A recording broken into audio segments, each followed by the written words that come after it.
Lundi 28 avril, 10 heures. J'arrive sur le parking du rendez-vous, au cœur de la forêt de Fontainebleau. Des retraités s'échauffent pour leur randonnée bâton de marche en main et s'éloignent alors que je descends de ma voiture, me laissant seul avec un silence dont je n'ai plus l'habitude depuis longtemps, moi qui suis habitué à un fond sonore permanent typique de la vie dans une grande ville. Francesco est déjà là et me repère instantanément. Il est en tenue de randonneur, je suis en pantalon basket, le plus proche de ce que j'aurais pu imaginer devoir porter en ayant cette idée d'enregistrer cet épisode au cœur de son sujet, en pleine forêt. Il me fait visiter, me montre ses spots préférés, fait une photo en passant, connaît la forêt comme je connais les rues en bas de chez moi, et nous escaladons un rocher pour nous retrouver devant une vue digne d'un tableau où nous surplombons la forêt. C'est là que nous enregistrerons notre épisode, assis à même le sol, avec une vue à couper le souffle, et le vent qui menace de faire tomber mon enregistreur de plusieurs mètres à tout moment. D'habitude, je vous fais un résumé de ce que nous allons dire, mais cette fois, je pense que le récit de la rencontre vous donnera une bonne idée du personnage que je vais interviewer. Cette année, j'ai décidé que le podcast allait, comme la photo, me faire voir le monde en plus de me faire rencontrer du monde. Et j'ai sauté sur l'occasion de découvrir un lieu mystérieux à mes yeux, et aussi de parler du rapport entre photographie et peinture, qui m'intéresse beaucoup en ce moment. Le mail de Francesco est arrivé à ce moment-là. En anglais, ça s'appelle Serendipity, l'univers qui répond à nos demandes. Bienvenue dans la forêt de Fontainebleau. Vous êtes tout dans l'œil du photographe.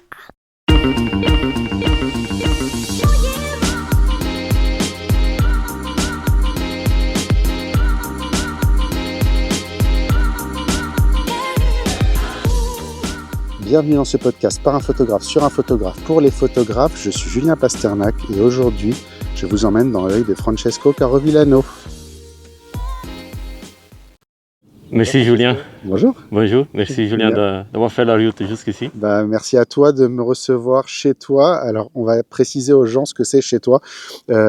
Tu photographies la forêt de Fontainebleau, qui est à un petit peu moins d'1 heure de Paris en voiture.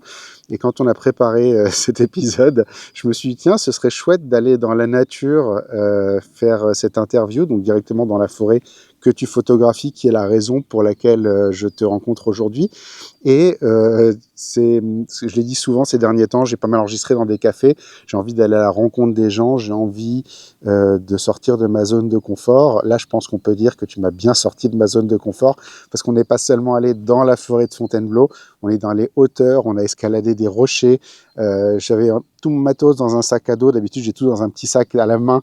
Je suis heureux d'avoir mis tout le matos dans le sac à dos parce que ça a fait une sacrée différence au moment de grimper les rochers. Je vais pas mentir, je suis pas ultra à l'aise dans la zone. Toi, par contre, tu es dans ton élément, mais alors parfaitement. Mais voilà, on est vraiment chez toi. On est dans la forêt de Fontainebleau. On est sur un rocher. Tu m'as raconté, parce que tu m'as emmené ici spécifiquement pour une raison. Je vais te laisser réexpliquer le pourquoi. En fait, il y a presque 160 ans, Théodore Rousseau, c'était un des peintres de l'école de Barbizon. Et c'est la génération des peintres avant la génération des impressionnistes. Il a peint ici le tableau qui ouvre maintenant, on est en avril 2024, l'exposition de Théodore Rousseau au Petit Palais. Et quand j'ai vu l'exposition pour la première fois, il y a ce grand tableau qui donc ouvre cette exposition. Et je me suis aperçu, tiens, je sais exactement où lui était, parce que le tableau s'appelle Le désert d'Apremont. Et ce qu'on voit juste devant nous, c'est exactement le désert d'Apremont. Donc avant, c'était un véritable désert, donc en 1850 environ, et c'était un véritable désert. Maintenant, la sable, il est juste un peu plus loin, il est juste au centre en fait de cette vallée devant nous. Mais avant, il faut imaginer que c'était quasiment rempli de sable. D'accord. T'as fait une photo d'ici ou pas ? Oui, oui, plusieurs, oui. Ouais, on la mettra dans les notes d'épisode, comme ça les gens pourront voir où on était. J'ai fait des photos pendant que tu parlais avec mon téléphone, pour que les gens voient où on est, parce que franchement, je savais que ça serait fun. J'imaginais pas que ce serait ça, et je trouve ça absolument génial, et merci pour cette aventure. On commence par l'elevator pitch, comme tous les épisodes. Je pense que les gens ont entendu que tu avais un petit accent, donc on va peut-être commencer par ça. Tu rentres dans l'ascenseur avec Steve Jobs, tu as 3 étages pour expliquer qui tu es, ce que tu fais, qu'est-ce que tu lui dis ? Alors, je m'appelle Francesco, je suis d'origine italienne, j'habite ici à côté de la forêt de Fontainebleau maintenant depuis une quinzaine d'années. En fait, à 15 ans, j'ai eu le rêve en fait, de travailler dans l'animation, les films d'animation. Et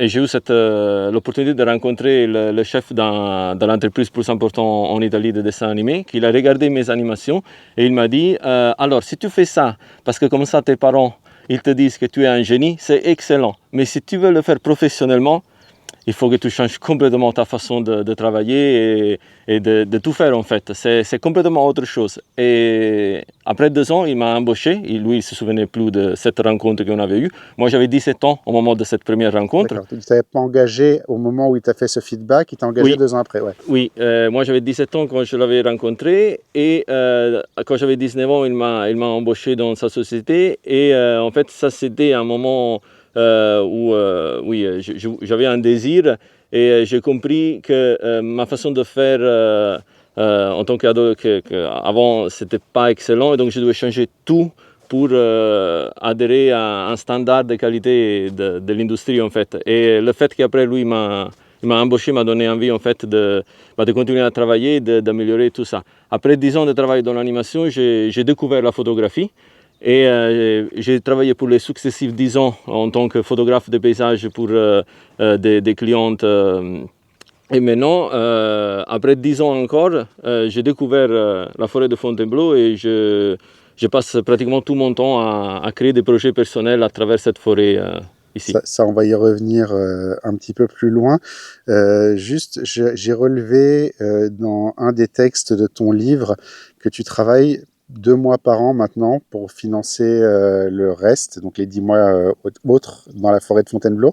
C'est quoi ce travail et comment tu en es arrivé là? Comment tu as fait pour arriver à vivre en travaillant que 2 mois par an? Oui, alors ça c'est une excellente question. Je reprends dans l'histoire de l'animation parce qu'en fait, quand j'ai compris que je devais changer complètement ma façon d'étudier et d'approcher les clientes, ça m'a aidé énormément aussi pour la photographie. Donc non seulement pour l'animation, mais aussi pour la photographie. J'explique un peu plus. Pour trouver un travail dans l'animation, il faut faire un portfolio.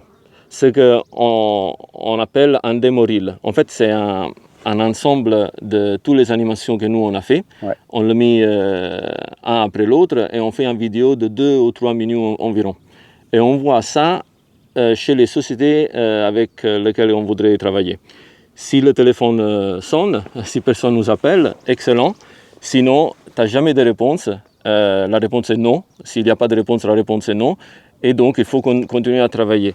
J'ai appliqué exactement cette mentalité à la photographie. Donc, quand j'ai décidé de quitter ma carrière dans l'animation et de démarrer en tant que photographe de paysage, j'ai fait exactement ça. Je me suis en fait isolé pour 2 ans et j'ai déménagé en France parce que en fait, ma carrière d'animation m'avait amené à vivre en Suède et après en Angleterre. En Suède où j'ai rencontré ma femme qui est française et donc on a déménagé en France. Et donc pour moi en fait déménager en France c'était excellent parce que c'était juste un pays où je ne parlais pas la langue. Personne ne me connaissait, donc personne ne pouvait m'inviter à jouer le soir chez eux ou à faire une soirée ou tout ça. J'étais complètement isolé dans ma petite boule et mon désir, mon rêve de devenir photographe de paysage. Et ça en fait m'a amené à travailler comme un fou pour ces 2-3 ans avant en fait de commencer à attirer l'intérêt de clients plutôt importants dans le domaine du tourisme. Donc en fait mes clientes sont en fait des offices nationaux de tourisme un peu partout en Europe et je travaille aussi pour une agence photo qui est en fait une agence de stock. Mais c'est de très haut niveau. Donc c'est pas Getty, c'est pas iStock, c'est pas tout ça. C'est une agence qui prend une vingtaine de photographes dans le monde et qui en fait a la possibilité d'échanger depuis 30 ans maintenant. Donc ils sont très très bien plantés dans le marché avec les clientes comme Lonely Planet, Geo et surtout National Geographic et tout ça. Donc mes photos sont vendues constamment maintenant parce que après 10 ans de travail, pour eux, j'ai un énorme archive de plus de 5000 photos en fait. Et en plus, je travaille pour des clients spécifiques qui sont, comme je dis, les offices nationaux de tourisme en fait. Et donc c'est pour les offices nationaux de tourisme que je travaille 2 mois par an. Et le reste de l'année, en fait, maintenant, je le passe à Fontainebleau. Mais avant, en fait, j'ai voyagé pour cette agence de stock constamment, donc avec un camping-car, d'abord avec ma femme et après avec nos 2 enfants. La van life. Oui, la van life. Avant, je le faisais 8 mois par an. Maintenant, j'ai vendu le camping-car, je le loue. Je le loue juste les 2 mois que je dois travailler pour les offices de tourisme. Mais sinon, avant, c'était vraiment au 100%. Parce qu'en fait, je voyageais 8 mois par an. Donc, je travaillais pour les offices de tourisme et je faisais des photos de stock pour l'agence. Et quand je rentrais à la maison, j'avais en fait 3 mois, 4 mois, 3 mois pour développer environ 3500 photos. Donc, parce que pour le stock, en fait, il faut faire beaucoup de photos. Parce que l'agence, en fait, il prend un pourcentage très petit de photos. Parce qu'il vise à une qualité très haute. Donc, ce que tu dis, c'est qu'en fait, quand tu dis que tu travailles 2 mois par an, c'est pas que tu travailles 2 mois par an, c'est que tu as une archive et que tu complètes cette archive 2 mois plutôt que 8 mois et tu arrives quand même à en vivre parce que l'archive existe, en fait. L'archive existe et les clients, les offices de tourisme, ils ont un prix très élevé pour chaque photo. Et donc, c'est pas du tout le prix Tu as trouvé les bons clients, en fait, pour ton domaine. Oui, mais en fait, ce qui s'est passé, c'est que moi, en fait, quand j'ai laissé l'animation, je suis rentré dans cette grande période d'isolation pour faire mon portfolio de photos, en fait. J'avais commencé, en fait, à travailler avec plusieurs agences de stock. Mais le souci, c'est que la plupart des agences de stock ne sont pas spécialisées. Donc, ils prennent toutes les photos de la nourriture à la street, à les photos de reportage, s'il y a un événement qui se passe et tout ça, de sport et tout ça. En fait, ils ne sont pas spécialisés. Et parce que dans l'animation, pour trouver un travail dans l'animation, j'ai dû me spécialiser vraiment dans l'animation des personnages pour les films et les dessins animés. J'ai utilisé la même mentalité. Je me suis dit, ça va pas parce qu'eux, ils prennent n'importe quelle photo, en fait, de n'importe quel type de photo. Moi, je veux travailler pour des reviews de voyage. Et donc, il faut que je me focalise exactement comme j'avais fait 10 ans avant avec l'animation. Et donc, j'ai cherché un agence photo de stock de très haut niveau, extrêmement spécialisé uniquement dans la photo de paysage. Et ça m'a pris quand même 6 mois de travail parce que je n'arrivais pas à la trouver. Parce qu'eux, ils sont tellement bien avec le client qu'ils ont. Ils n'ont pas besoin de faire des pubs.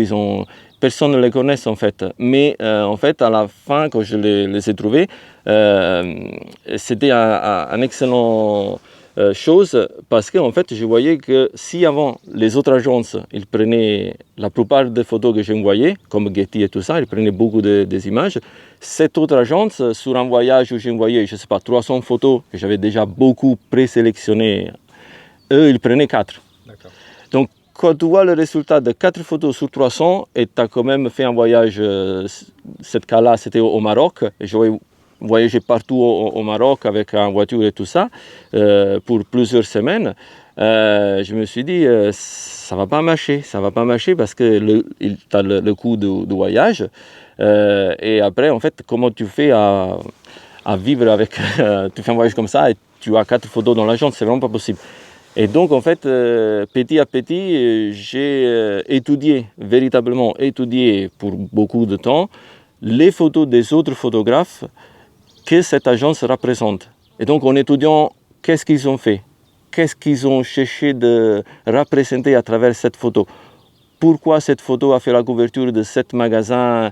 Et donc, en essayant de me poser plein de questions, j'ai changé petit à petit ma façon de comprendre qu'est-ce que c'est une véritable photo de voyage et qu'est-ce que ne l'est pas. Comme tu es passé en animation, tes parents te trouvent génial, tu bosses dans l'animation, tu es passé en photo de paysage, de ta femme te trouve génial, tu peux travailler réellement, quoi. C'est un vrai parallèle. Tu veux dire si je... De la même manière qu'on t'a dit, c'est très bien, si tu as envie qu'on t'applaudisse, mais pour travailler, il va falloir élever ton niveau. Oui. C'est exactement la même chose, en fait. C'est-à-dire que tu faisais des jolies photos mais tu n'avais pas compris ce que tu devais faire réellement. Oui. Et c'est en faisant ce travail que tu as réussi à comprendre et à créer ton portfolio et à intégrer une agence haut niveau, quoi. Oui, exactement. Et donc, pour terminer, pour répondre à ta question, quand j'ai amené cette qualité pour cette agence à les offices de tourisme, là, il y a eu un énorme changement parce qu'eux, ils ont dit... parce que c'est pas l'office de... J'ai travaillé avec des clients en France, mais ce sont surtout à l'étranger de la France et ils sont pas... C'est pas l'office de tourisme italien aussi. Ils se sont dit, mais on n'arrive pas à lire son prénom, mais c'est qui lui? Donnez-lui des missions parce que ça a vraiment basculé d'un moment à l'autre. Et juste en envoyant en fait en sélection de photos à un office de tourisme national en Europe, j'avais fait un voyage dans ce pays et je me suis dit, bon, je vais aller contacter et tout ça. Et, mais c'est vraiment le niveau de qualité, je pense que ça a dû beaucoup à le fait que je me suis isolé. Et en fait, cette isolation continue. Maintenant, c'est ici à Fontainebleau, mais comme vous voyez, on est sous le... donc, je veux dire, c'est aussi beaucoup à l'esprit qui m'a amené à arriver, en fait, où je désirais arriver. Tu parlais de Fontainebleau à l'instant. La raison pour laquelle je te reçois aujourd'hui, c'est précisément Fontainebleau. Tu as un livre qui sort. Est-ce que tu veux en dire un petit mot? Après, on va développer un petit peu. On va essentiellement parler de ça, plus que de ton ancien travail, parce que je trouve que ce livre pose des bonnes questions, en fait, en tant que photographe. Donc, est-ce que tu peux déjà nous expliquer ce que c'est ce livre et pourquoi il existe? Alors, ce livre existe parce que c'est le recueil de mes découvertes en tant que personne et en tant que photographe dans la forêt de Fontainebleau. En fait, après avoir voyagé pour 10 ans avec un camping-car pour 8 mois par an et tout ça, j'ai senti un énorme besoin de me fermer dans un lieu et l'exprimer. Exprimer un lieu qui avait beaucoup de sens pour moi. En fait, après toute cette année de photographe de voyage à droite à gauche, voir mes photos sur les couvertures des magasins et des livres et tout ça, je ne ressentis plus rien. Cet aspect de la photographie commerciale avait complètement perdu de sens pour moi. Il y avait plus de sens de continuer à faire cette vie. Et j'ai ressenti un énorme besoin de transformer le voyage extérieur dans un voyage intérieur. Et donc, j'ai commencé à passer mes journées à Fontainebleau, dans la forêt, à la découvrir. Et en même temps, j'ai ressenti un énorme besoin d'étudier l'histoire de l'art. Mais surtout, la personnalité, les choix de vie que les peintres ils ont fait. Quel choix de vie ils ont fait et qu'est-ce qui les a menés à faire cette vie de véritable artiste. Donc, on ne travaille pas vraiment pour... l'argent, mais on travaille pour exprimer qu'est-ce que nous on veut exprimer. Donc loin de commissions commerciaux, je me suis enfoncé dans la forêt et en fait je suis vraiment plein dedans. Donc ce livre en fait c'est un grand recueil de photos et aussi de raisonnements que j'ai eu pendant mes journées à Fontainebleau. On va développer tout ça un petit peu plus loin. L'interview commence toujours par 4 questions qui sont les mêmes. La première, c'est quel livre tu offrirais à un photographe et pourquoi? Alors, si je peux, peut-être 2. Un, c'est un livre de photos, mais pas uniquement de photos. C'est un livre uniquement en anglais. S'appelle More Than a Rock, donc plus qu'un rocher. Il est écrit par Guy Tal, photographe américain de paysage.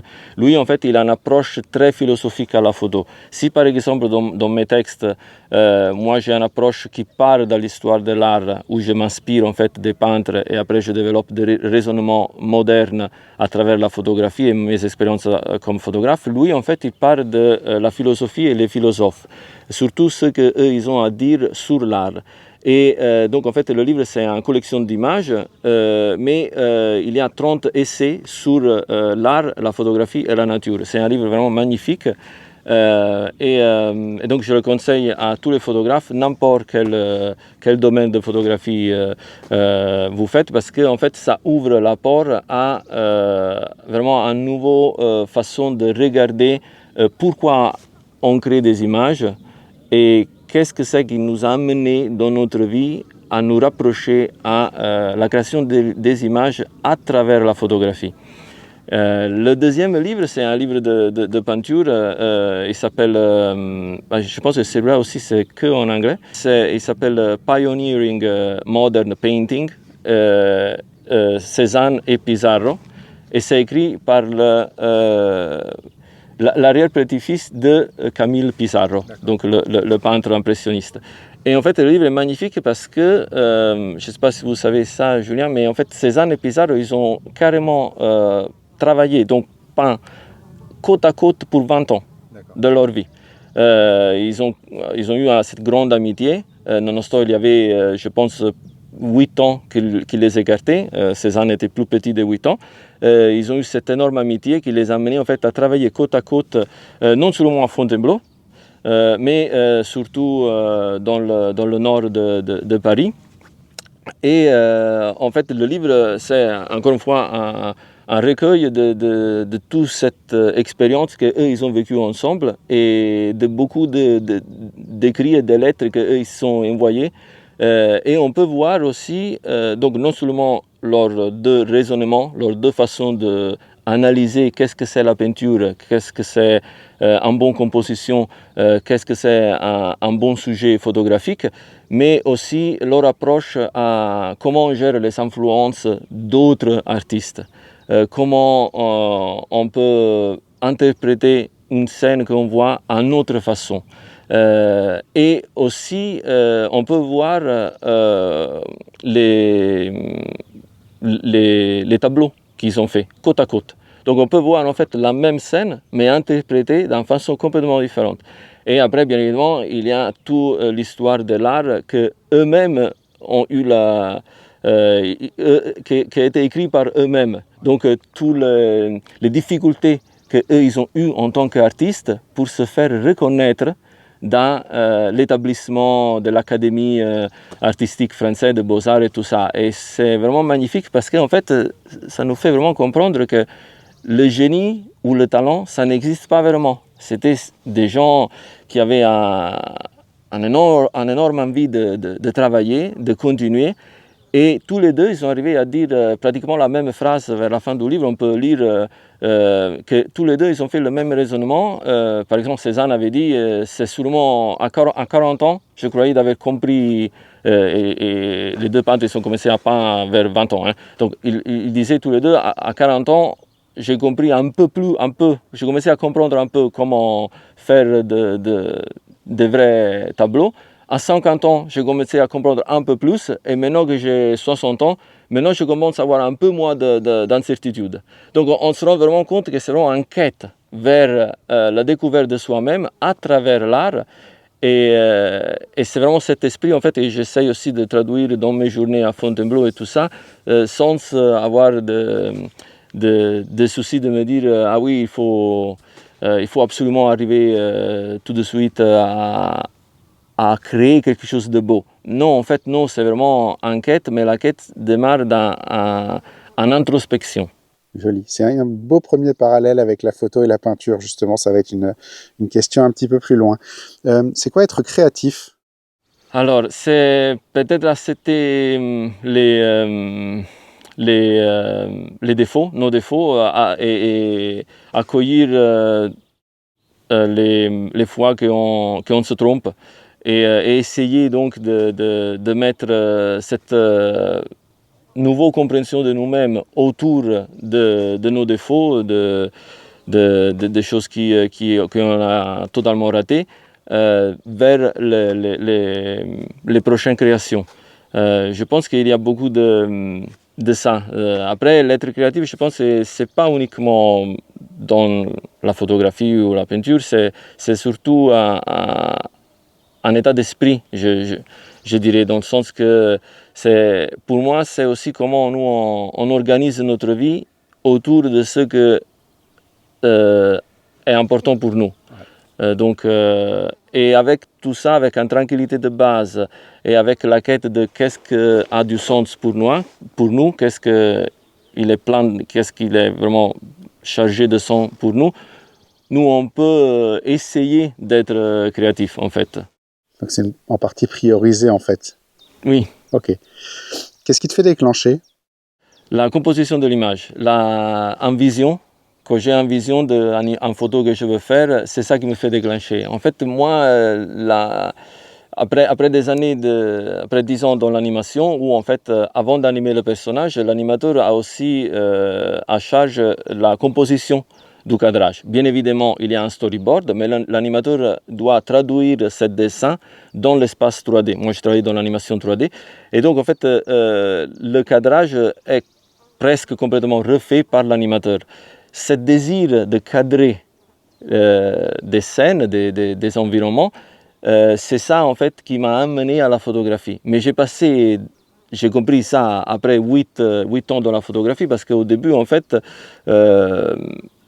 dû à la difficulté de vivre des photographies de paysages, moi j'étais tellement focalisé à pousser ma qualité que je n'avais pas vraiment fait des raisonnements dans moi-même pour me dire qu'est-ce que c'est qui me fait déclencher en fait, pourquoi j'adore travailler avec les images.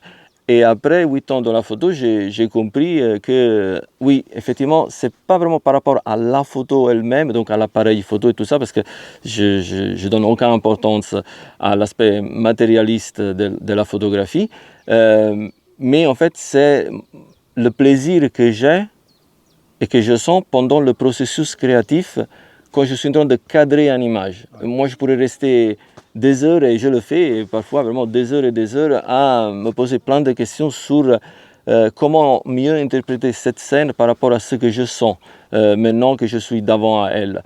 Et moi, j'adore cette quête en fait. Donc, c'est vraiment la composition de l'image qui me fait déclencher. C'est quoi une bonne photo? Alors, dans un sens émotionnel, bien évidemment, je dirais que c'est une image qui a quelque chose à dire, donc qui dit quelque chose à qui la regarde. Ou c'est une image qui apprend quelque chose, ou au photographe qui l'a prise, ou à le spectateur qui la regarde. Donc ça, c'est un peu d'un point de vue émotionnel. D'un point de vue canonique, bien évidemment, encore une fois, la composition est extrêmement importante. La bonne interprétation de la lumière sont des choses vraiment très importantes. Donc c'est un mélange de ces deux mondes. Mais qui en fait, à la fin, il doit créer un monde à elle-même. Donc en fait, pour répondre à ta question, moi je pense qu'une belle image, c'est une image qui crée un monde à elle-même. Qu'on ne peut pas imaginer que dehors le bord du cadrage, il y a vraiment quelque chose. Comme si le monde est juste là-dedans. Nous, on a envie d'être dans ce monde et d'essayer de trouver de nouvelles découvertes à l'intérieur de ce monde. Et c'est presque impossible d'imaginer qu'il y a autre chose dehors ce cadrage. Parce qu'elle est tellement bien fait qu'il nous donne vraiment l'impression que c'est un monde à soi-même. Il manque rien. Oui, exactement, qu'il manque rien. Première question, ça va être la remise en question, puisque c'est un peu le début de ton livre. Oui. Donc tu expliques ce que tu nous as expliqué un petit peu plus haut. Ça fait 10 ans que tu es photographe pro dans la photo de voyage, que tu vis dans un van 8 mois par an, et qu'à un moment, quelqu'un arrive et te propose ça à Paris, et tu te dis... tu devrais te dire, tu devrais te dire, super, c'est l'aboutissement de 10 ans de boulot. Donc je vais faire la même chose, moins les contraintes. Et là, je te laisse expliquer ce qui s'est passé. Oui, en fait, j'ai eu un appel par... j'étais contacté par une maison d'édition anglaise qui m'a proposé de faire un livre de photos sur Paris. C'était un gros livre.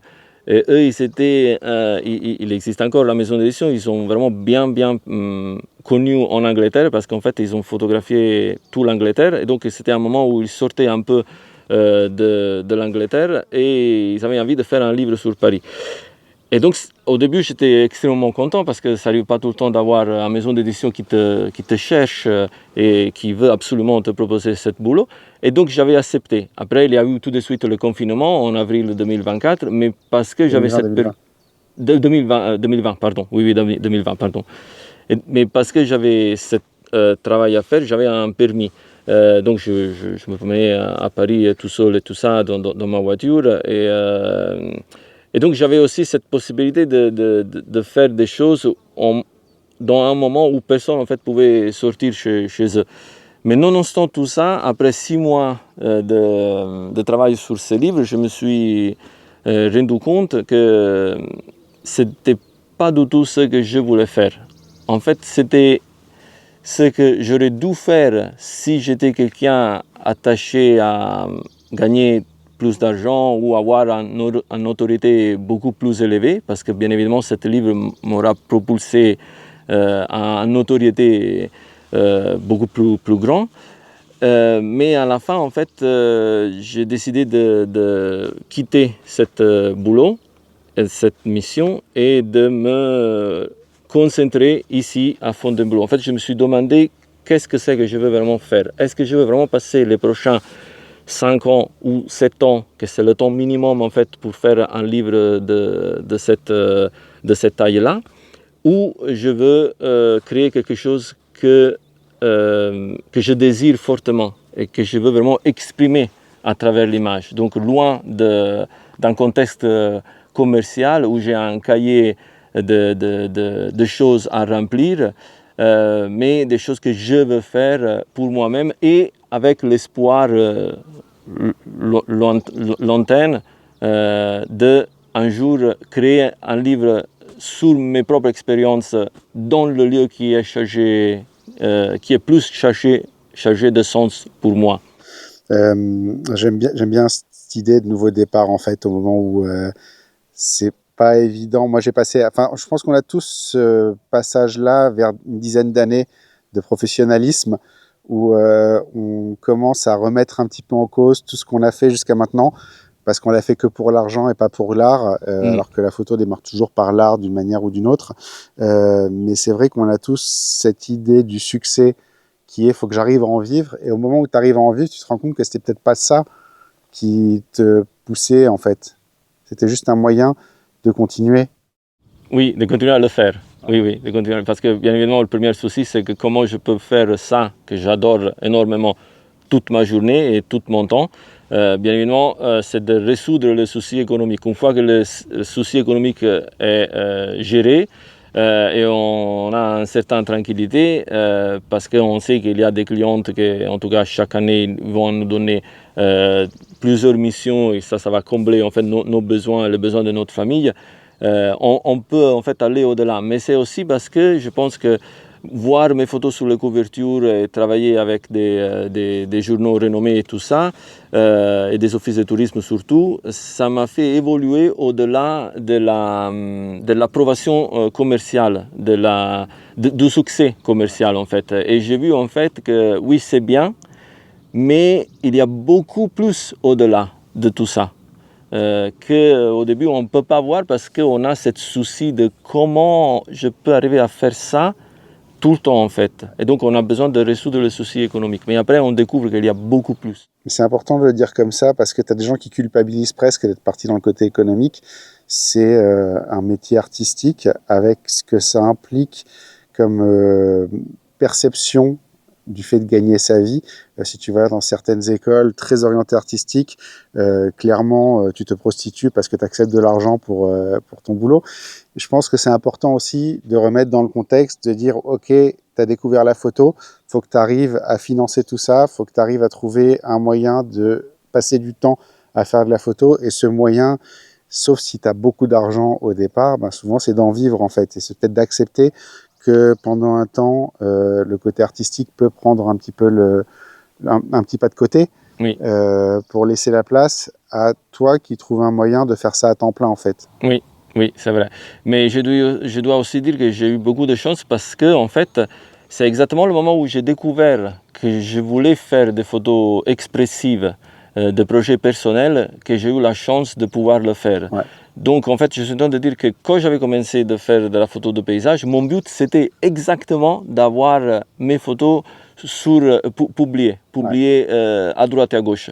Et c'était ça exactement mon but. Donc, en fait, j'ai toujours eu la chance en fait, de faire exactement ce que je voulais faire. Et au moment que mes désirs ont changé, j'ai compris, ah oui, effectivement, j'ai construit tellement de choses jusqu'à maintenant que j'ai la possibilité effectivement de faire cette break de 10 mois par an pour me focaliser sur autre chose. Bien évidemment, dans les 10 mois où je fais des projets à moi, parfois, pas parfois, tout le temps, je travaille encore plus que pour des clientes parce que je me rends compte de l'énorme chance que j'ai. La forêt de Fontainebleau est à côté de ma maison, donc je le fais sans se relâche en fait. Et donc ça aussi, ça a amené à la création de cette première livre sur Fontainebleau. Non, mais c'est très intéressant et je trouve que c'est très libérateur d'accepter ça, en fait, de se dire, on se crée son opportunité et des fois, ça passe aussi par des choses qu'on aurait plus acceptées 10 ans après, en fait, et on se demande pourquoi on les a acceptées, mais en fait, on est là parce qu'on les a faites. Oui. Je te reparle de ma vie précédente où j'étais dans l'immobilier, qui est certainement un moment que j'ai pas vraiment aimé dans ma vie professionnelle, mais professionnellement en photographie, je sais vendre la photo parce que j'ai appris à vendre dans l'immobilier. Donc quelque part, toutes les expériences sont bonnes à prendre, même si tu n'en gardes pas forcément un bon souvenir entre guillemets, c'est pas tellement la bonne manière, mais si c'est plus aligné avec tes valeurs plus tard, en fait c'est pas grave, elles t'ont aidé à arriver là quand même. Donc oui. Tes valeurs peuvent les remercier. Oui, et si je peux ajouter quelque chose, c'est aussi, je pense, si on parle de l'acceptation, c'est aussi, je pense, l'acceptation de nous-mêmes. Dans le sens que, pour moi, c'était aussi important, parce que ça a pris du temps, à accepter que j'étais cette personne-là. Ouais. Cette personne qui avait besoin, en fait, de faire des choses personnelles à travers la photographie, donc pas à travers des missions commerciales. Et ça a pris du temps à accepter tout ça parce qu'en fait, je me suis rendu compte que moi, j'ai un esprit, j'ai une personnalité artistique en fait. Je ne pourrais pas vivre autrement. Pour moi, maintenant, ce sera impossible de faire, je ne sais pas, 4 mois de travail pour des clientes. Non, déjà, ces 2 mois, ça va parce que j'aime travailler pour ces clients-là et je fais exactement les photos que je veux faire parce que ça fait 10 ans que je travaille pour eux. Ils savent exactement le type de choses qui m'intéressent et tout ça. Mais en fait, c'était une maturation très lente et une acceptation de mes prochains désirs très lente aussi parce que quand même se dire ou dire aussi à mes parents et tout ça, moi je veux faire ça parce que j'ai vraiment besoin de faire ça. Ils l'ont compris, mais après je me suis rendu compte que c'était beaucoup plus difficile pour moi-même de le comprendre et de l'accepter et pas pour les autres par exemple. Donc c'est aussi une acceptation de qu'est-ce qu'on est en train de devenir en fait. Ça t'a aidé à te trouver en tout cas. Oui, beaucoup. Okay. La deuxième grande partie de l'interview, c'est le rapport à la peinture. C'est difficile de ne pas faire le lien entre tes images et ce que pourrait faire un peintre, en fait, et c'est totalement assumé dans tout le livre. Mais même si tu n'en parlais pas, même sans texte, on comprendrait quand même qu'il y a un lien, même sans connaître les peintres de Barbizon, même sans savoir. Toute cette histoire-là, je pense qu'on ne peut pas ne pas voir tes photos. On ne peut pas voir tes photos et ne pas faire un lien avec des tableaux et des peintures. Tu as des citations de peintres tout au long du livre. Il se trouve que ton mail, en fait, puisque tu m'as contacté en fait pour me parler de ton projet, c'est comme ça qu'on a commencé à discuter, ton mail est arrivé à un moment où mon fils, qui a 6 ans, me parle de Claude Monet et Giverny. Donc, si tu veux, j'étais déjà dans cette réflexion de, tiens, il y a peut-être un lien à faire entre photo et peinture. C'est un moment où je me suis déjà posé la question en fait un petit peu, sans avoir approfondi. C'est une réflexion très très vague encore pour le moment, mais de me dire, ce que j'ai toujours su, parce que Cartier-Bresson était peintre avant d'être photographe, de me dire qu'il faudrait que je trouve un moyen de faire le parallèle entre la peinture et la photographie. Pile à ce moment-là, toi tu m'appelles. Ça tombe très bien, vu que je me pose la question, du coup on va pouvoir approfondir des choses.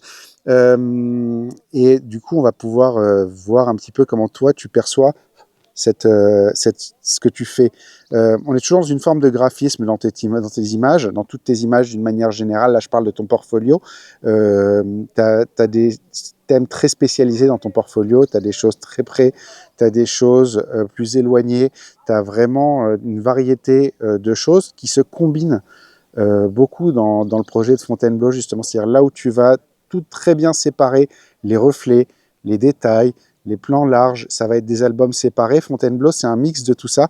Et je trouve qu'il y a une vraie évolution aussi dans ton travail personnel, ou en tout cas que tous ces travaux t'ont amené à aujourd'hui, à ce moment-là, à faire ça. Donc la première question, c'est ça. Est-ce que quelque part, tu as l'impression, encore une fois, d'avoir évolué jusqu'à ce point-là qui t'a amené à ce projet-là? Oui, absolument, absolument, oui. Sans le succès commercial, je ne serais jamais arrivé à désirer très profondément de me détacher de tout ça et de me focaliser sur l'expression de moi-même à travers les images. Et donc de chercher des coins, donc la forêt ou autres zones de paysage autour de ma maison, qui me parlent fortement. Donc oui, absolument.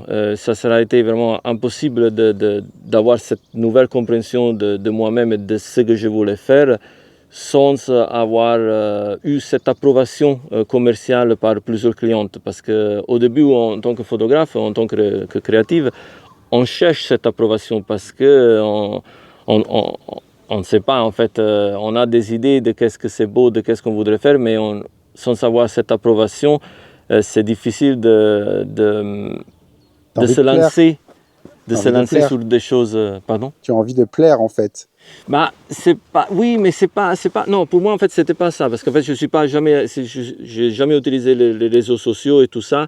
C'était en fait de comprendre est-ce que ce que je fais est bien ou je dois progresser encore plus, et si je dois progresser encore plus, et bien évidemment la réponse est toujours oui, il y a toujours des choses à apprendre, il faut toujours progresser, mais qu'est-ce que c'est que je dois changer de mon travail? Le fait que mon agence photo très stricte, ils prennent très peu des images, ça veut dire en fait chaque fois que j'arrivais à avoir, que j'avais la réponse de l'agence et je voyais en fait combien de photos l'agence me prenait, moi j'avais une énorme réflexion à me faire. Pourquoi ils ont pris ces 4 photos, par exemple du voyage du Maroc, et pourquoi pas tous les autres? Et donc en fait cette maturation petit à petit au fur de 10 ans m'a vraiment fait comprendre que ok, moi j'ai compris exactement qu'est-ce que je dois faire pour avoir ma photo publiée dans cette review ou dans cette calendrier, parce que mes photos sont beaucoup vendues chez des calendriers un peu partout dans le monde, donc des grands calendriers de paysages. Une fois que j'ai compris ça, ça a perdu complètement du sens, et donc je me suis demandé, ok, bon, cette quête de compréhension de la photo de voyage commercial est arrivée, maintenant je dois aller au-delà de ça. Et j'ai juste une histoire à raconter. En fait, ce moment s'est vraiment cristallisé dans ma tête un jour où j'ai décidé, il y a un calendrier très beau de photos de Paris en noir et blanc, et moi j'adore. C'est un calendrier allemand de la maison d'édition Ackermann. Donc en Allemagne, il y a un énorme marché de calendriers que malheureusement, c'est qu'en Allemagne. Et donc, en fait, moi, j'avais décidé, je voulais avoir mes photos en couverture de ce calendrier. Donc, pas seulement dans le calendrier, mais en couverture. C'était vraiment un challenge que je m'étais donné. Ça, c'était vraiment déjà vers la fin de mes 10 ans en tant que photographe de paysage pour les choses commerciaux. Et donc, je me suis réveillé un matin, je suis allé d'abord au Louvre et j'ai fait une photo. J'ai dit, c'est ça doit être ça. Un an après, ils l'ont acheté et l'ont mis en couverture. Cette photo-là. Oui, et ça c'est visible dans mon site internet, c'est une photo de la pyramide du Louvre avec derrière le bâtiment iconique qui est là sur la place. Mais c'est juste pour dire en fait, quand j'ai vu ce calendrier, cette photo vendue pour ça, je me suis dit... Tu as su ce qu'il fallait faire. Ça ne m'intéresse plus en fait, parce que bien évidemment ce n'était pas la première fois que je me disais dans ma tête, je pense que cette photo, ça va être vendu de cette façon, ça va être publié de cette façon, ils vont écrire le texte là parce que j'ai laissé l'espace vide dans le paysage, un coin plus vide ou plus sombre pour un texte, ils vont faire exactement ce que j'avais envisagé. Ça, c'est pas juste pour dire « Ah oui, t'es génial », non, c'est parce que j'ai passé des années et des années à étudier, aussi par rapport aux peintres et tout ça, les photos des autres qui ont marché et à intégrer tout ça, mais en ajoutant ma sensibilité à tout ça. Et donc c'est pour ça, en fait, pour retourner au discours des offices de tourisme et tout ça, pourquoi la chose ça marche? Parce que moi j'essaye d'avancer ce qui a été fait jusqu'à maintenant. Et dans cette logique-là, une fois que les choses marchaient bien au niveau économique, j'ai voulu aller au-delà de ça. Et donc, en fait, je me suis rendu compte d'une chose très importante. Dans la photographie commerciale, on ne peut pas vraiment avancer l'art de la photographie. On ne peut pas avancer des nouvelles idées esthétiques parce qu'on sera toujours restreint dans des contraintes commerciaux, dans un client qui nous dise « Ah non, mais cette photo-là, je la voulais verticale parce que tu sais, ça c'est pour une couverture, donc maintenant comment je peux faire ?» ou des choses comme ça, tu vois. Et donc, j'ai compris, il faut que j'arrive à avoir la liberté totale. Et en étudiant les peintres, j'ai découvert un truc qui m'a complètement choqué, que eux, ils avaient cette idée de liberté totale au début de leur carrière de peintre. Donc, ils n'ont pas dû faire 20 ans dans l'animation sur film à côté de réalisateurs et directeurs de la photographie et tout ça, et après 10 ans de photos commerciaux ou vous voyez, des commissions commerciaux et tout ça, à faire des portraits ou à faire autre chose, je ne sais pas.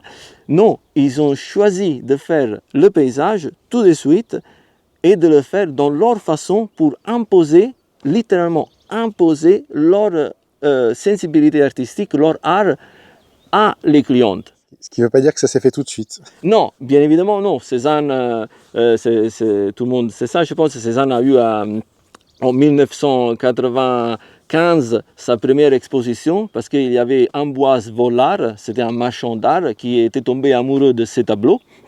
Lui aussi a fait des portraits de cette messier-là.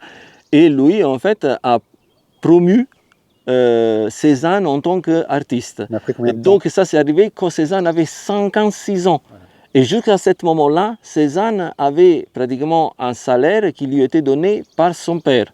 Son père était propriétaire d'une banque à Aix-en-Provence et donc il avait les moyens de soutenir son fils, même si bien évidemment lui il ne voulait absolument pas que son fils faisait le peintre parce qu'il espérait que lui il devenait avocat, mais il n'a pas fait. Donc c'était la mère de Cézanne qui a convaincu le père de Cézanne et il lui a dit laisse-lui faire. Et bon, maintenant on est encore et on parlera toujours en fait de Cézanne. Picasso le définit comme le père de nous tous en sens artistique, dans le sens où lui a vraiment changé la façon de comprendre qu'est-ce que la peinture pouvait être. Et donc moi j'ai compris en lisant tout ça, moi à travers la photographie commerciale, j'arriverai jamais à avancer qu'est-ce que la photographie artistique pourrait être. Surtout ici à Fontainebleau, dans un environnement très chaotique, très difficile à interpréter. Ça lui a pris que 56 ans en fait. Ça lui a pris 56 ans, mais... Que 56 ans pour changer le monde de la peinture. Exactement. Quelqu'un pourrait dire qu'il a eu de la chance parce qu'il y a d'autres personnages qui il a fallu encore plus de temps. Ouais.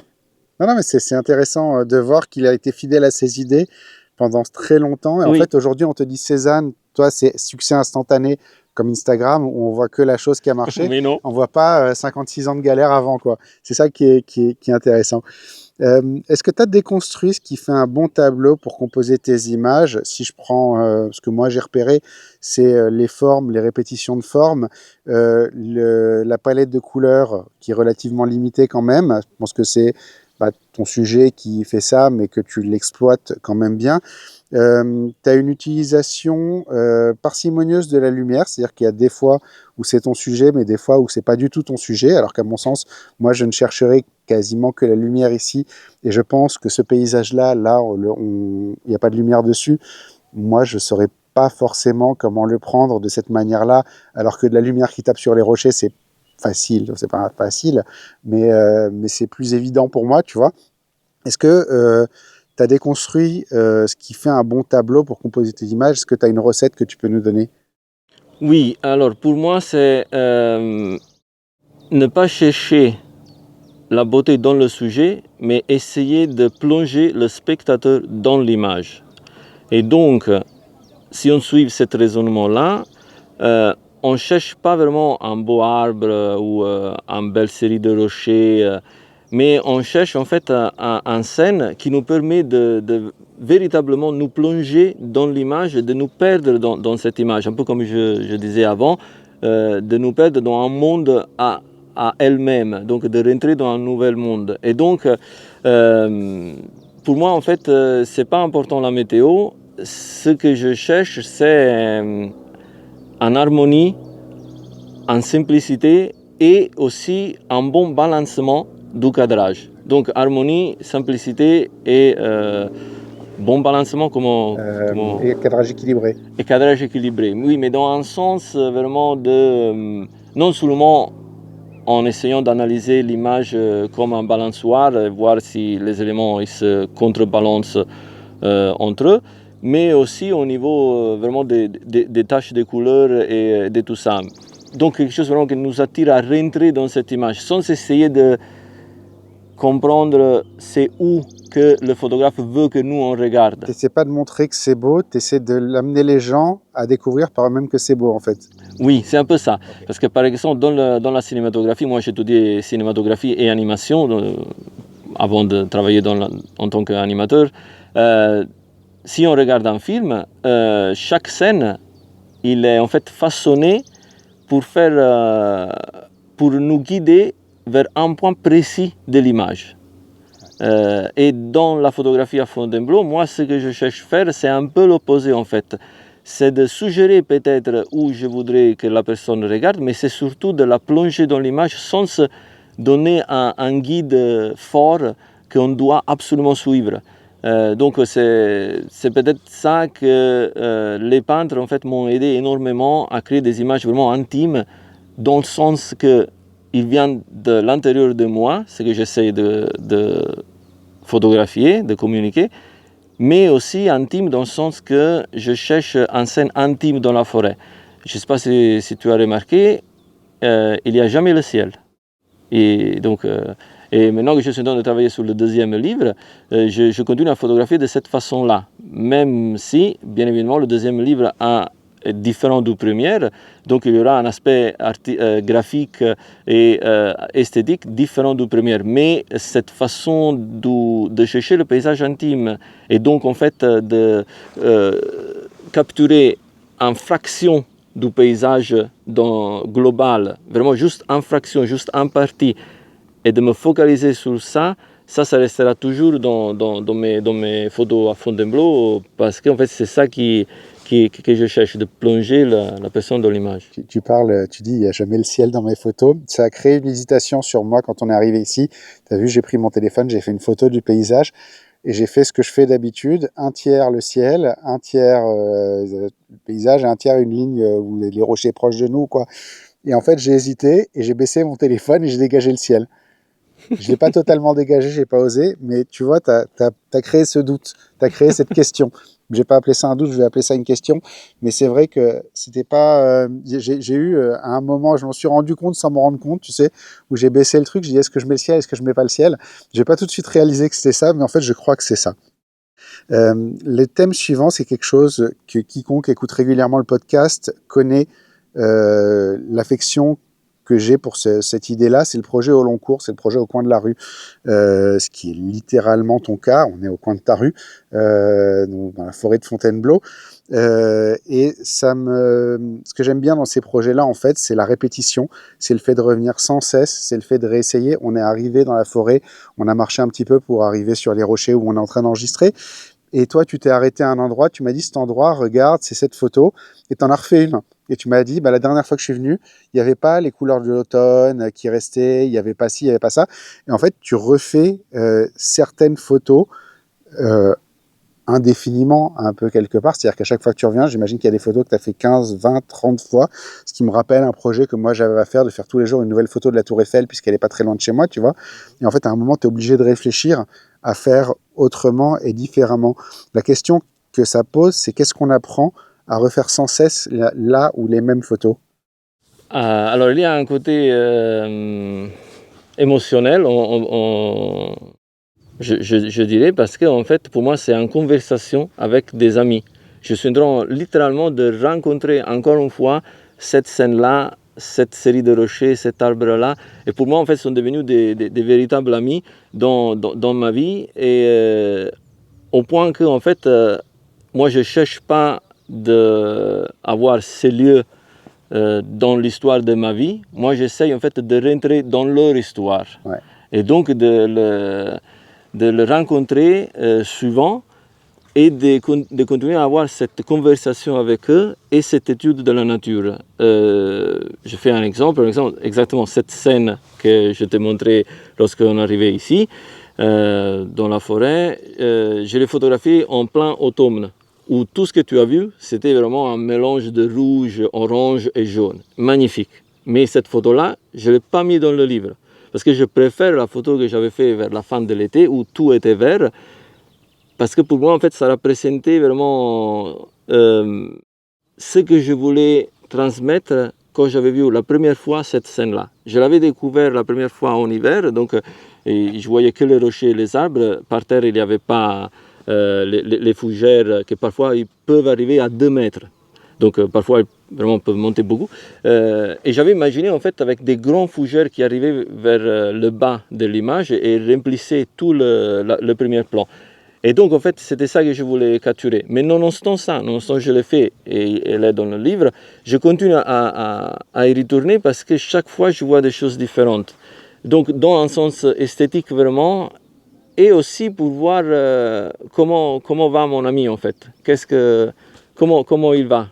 Est-ce qu'il y a des arbres qui sont tombés? Est-ce qu'il y a des arbres qui sont grandis d'avant ou derrière? Est-ce que je pourrais faire mieux en tant que photographe?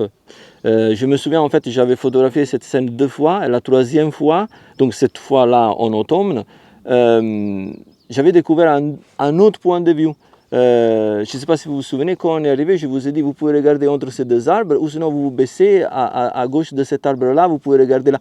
Cet autre point de vue, je l'avais découvert après 2 visites. Et donc là, je me suis dit, chaque fois en fait, que je retourne sur ces lieux, c'est un découverte sans cesse en fait, ça n'arrêtera jamais parce que la forêt change tout le temps. Parfois je fais le même schéma à distance de 10 jours et je vois des choses qu'il n'y avait pas. C'est aussi parce que en fait, ma connaissance du lieu change, mais c'est aussi parce que ma sensibilité change. Et la forêt aide à façonner ma sensibilité à voir autre chose. Et ça me fascine énormément. Je ne sais pas si j'ai bien répondu à votre question. C'est très très clair. Il y a un truc que tu as dit qui répond bien en fait à la question suivante. Tu as dit c'est moi qui rentre dans leur monde et pas l'inverse. Et quelque part ton projet au long cours, puisque c'est un projet au long cours, sort un petit peu de ton propre parcours à toi pour s'inscrire dans la continuité du parcours d'autres personnes qui ont commencé en fait à peindre la forêt de Fontainebleau il y a 2 siècles de ça, au 19e siècle, donc les fameux groupes des peintres de Barbizon, dont tu parles dans ton livre. Donc moi, je connaissais le nom, mais j'avais jamais approfondi particulièrement. Mais quelque part, moi, je te sens dans la continuité de ça, autant que dans ton propre projet, en fait. Je me trompe ou pas? Non, c'est tout à fait ça. C'est exactement mon désir. Et c'est ça que je suis en train de faire et je veux continuer à faire absolument. C'est de dédier en fait ma vie à ça, exactement à ça, à photographier cette forêt et essayer de l'interpréter toujours de mieux et mieux et à essayer de la connaître et de m'exprimer à travers cette forêt, exactement comme les peintres de Barbizon sont faits et les jeunes impressionnistes qui sont venus ici parce que les peintres de paysages, ils étaient tous à Fontainebleau, ensemble à les pionniers photographes, en fait, qui étaient des peintres avant de découvrir la photographie, en fait, ou avant que la photographie ait été inventée et que leur intérêt pour la photographie s'est développé, ils étaient des peintres avant. Et donc, en fait, il y avait vraiment cette énorme groupe d'artistes qui étaient tous ici en fait. Et donc oui, tout à fait, c'est exactement mon but avec cette série de livres que je suis en train de faire. Je ne sais pas où je m'arrêterai avec le nombre de livres. Pour l'instant, je vais faire une trilogie. Donc le premier, il est disponible maintenant en pré-vente, mais je ne sais pas quand il va sortir le podcast, donc peut-être il sera déjà en vente directement. Ça sort jeudi. Jeudi. Alors il sera encore en pré-vente sur mon site internet. Je mettrai le lien. Mais je suis déjà en train de photographier et écrire un deuxième qui sera en couleur et un troisième qui sera en noir et blanche. Et pour le noir et blanche, j'ai déjà beaucoup de photos que j'ai fait dans les dernières 4 ans, parce que ça fait en fait, comme je dis dans j'ai vraiment commencé à photographier la forêt sérieusement, vers la fin de 2019 en fait. Après, c'est arrivé ce projet du livre de Paris, que après j'ai quitté. Mais pendant que je faisais ce projet, en fait, j'allais pas tous les jours à Paris. Parce que pour moi, en fait, c'est beaucoup plus proche de venir en forêt que d'aller à Paris. Et donc, en fait, je choisissais tout le temps, ah non, je n'ai pas envie d'aller à Paris, je vais en forêt aujourd'hui. Je me donnais des excuses, en fait. Et à bout de 6 mois, je me suis dit, bon, il faut que je quitte cette opportunité de travail pour ce livre de Paris parce que ça ne m'intéresse pas, en fait. Je ne veux pas le faire, en fait. Et donc, oui, c'est tout à fait dans la continuité. Et j'ai un énorme amour pour ces peintres parce que, comme je disais, eux, ils sont vraiment nés avec cette idée de... je veux faire l'artiste pour exprimer moi-même à travers mon art. Et je ne veux pas faire l'artiste pour juste travailler pour des clients, en fait. Ouais. Ça me fascine fortement. Et Picasso, par exemple, il n'a jamais fait des commissions. Lui, il n'était pas du tout dans tout ça. Lui, il cherchait, il disait, moi, je ne cherche pas, je trouve seulement. Comme si les choses arrivaient à lui, les idées, les visions, ils arrivaient à lui. Et ces peintres-là, et après les impressionnistes aussi, qui ont continué en fait la mission des peintres de Barbizon, c'était exactement dans cet esprit. Comment est-ce qu'on aborde un projet dont on n'a pas défini soi-même les contours, en fait, puisque tu suis ce groupe-là, quelque part, tu tiens le flambeau jusqu'au prochain même, si on pousse la logique assez loin, c'est-à-dire que toi, sur ta vie, tu vas perpétuer ce qui a déjà été fait avant toi, tu vas apporter ta pierre à l'édifice. Quelque part, j'imagine que tu as quand même envie qu'à un moment, quelqu'un reprenne le flambeau aussi, quand toi, tu auras terminé ta partie à toi. Comment tu gères ça? Est-ce que c'est libérateur de ne pas avoir à définir les règles? Est-ce que tu peux prendre certaines libertés? Comment tu vois les choses, toi? C'est exactement comme tu as dit, il y a une grande liberté à ne pas fixer des règles, à ne pas devoir suivre des règles. Donc, c'est tout à fait ça. Moi, en fait, j'étais très isolé quand j'ai étudié l'animation, j'étais très isolé quand j'ai commencé à photographier et je suis très isolé encore maintenant et je le serai tout le temps. En fait, personne ne me connaît parce que, comme je dis, je ne suis pas sur les réseaux sociaux. Il y a des clientes, bien évidemment, qui me connaissent, qui me permettent de vivre et tout ça, mais ça ne m'intéresse pas, en fait, d'être connu, on va dire, parce que je pense que l'isolation est clé, est vraiment un aspect clé de l'épanouissement et de le développement artistique. Et donc, c'est un énorme privilège, moi je le vis vraiment comme ça, de ne pas avoir de règles et de simplement essayer de m'écouter. Donc en fait, quand j'ai commencé à photographier Fontainebleau, on disait avant, il n'y a pas de ciel dans mes images. C'est parce que je voulais exactement ça. Je voulais vraiment, comme je disais, des paysages intimes et pas des paysages formels. Les peintres, il n'y a pas de ciel non plus dans leur... Non, eux ils avaient des ciels. En fait, moi, j'essaie d'avancer en fait leur esthétique, parce que sinon ça sera une copie. Et je ne pourrais pas copier eux parce que la forêt a changé énormément. Il y a beaucoup plus d'arbres qu'il y a 2 siècles. Donc c'est impossible en fait de recréer ce qu'eux ils ont fait, ça ne m'intéresse pas. Ce qui m'intéresse, c'est en fait de reprendre le relais de leur mentalité, de leur dévotion vers la nature et donc vers cette forêt, et de le continuer à travers une vision esthétique moderne, contemporaine, en essayant tout le temps de la pousser vers de nouveaux résultats, en fait, vers de nouveaux objectifs. Tu prends l'esprit, tu ne prends pas la technique, en fait. Exactement, okay. Exactement, oui. À quel moment tu sais que tu t'es inséré dans cette continuité-là, dans ce groupe-là? Comment tu sais que tu perpétues, en fait? C'est juste en le faisant, en pratiquant tout le temps ça.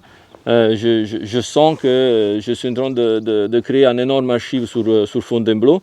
C'est exactement ce qu'eux, ils ont fait. Donc, personne m'a donné l'approbation. Ouais. Personne n'est venu ici et m'a dit « Ah oui, très bien, tu es en train de faire ça ». Non, absolument pas. Je ne la cherche pas d'ailleurs parce que je l'ai déjà eu pour la photographie de paysage, de voyage que je faisais. Ça ne m'intéresse pas en fait l'approbation d'autres personnes, ça m'intéresse l'approbation de moi-même, et je sais que ça arrivera jamais. Et c'est ça qui me pousse en fait.